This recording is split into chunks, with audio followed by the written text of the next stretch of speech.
وقعت الجزائر في موقف لا تحسد عليه عندما تعرضت لهجوم لاذع من رواد مواقع التواصل الاجتماعي تويتر وفيسبوك، وذلك مباشرة بعد أن أدلت بدلوها في الأزمة التي تعرفها منطقة الشرق الأوسط بين قطر والدول الخليجية التي اتخذت قراراً مفاجئاً بقطع علاقاتها الدبلوماسية من الدولة الأصغر في المنطقة.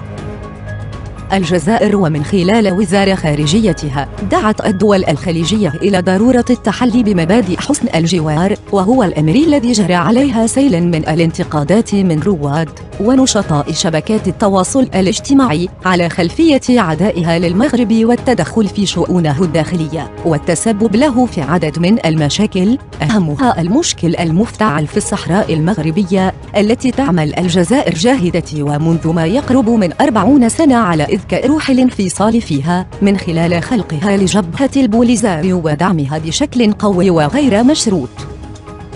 رواد شبكات التواصل الاجتماعي طالبوا الجزائر بالتحلي بمبادئ حسن الجوار مع المغرب أولاً وعدم التدخل في شؤونه الداخلية، قبل أن تنصح الدول الخليجية بالتحلي بتلك المبادئ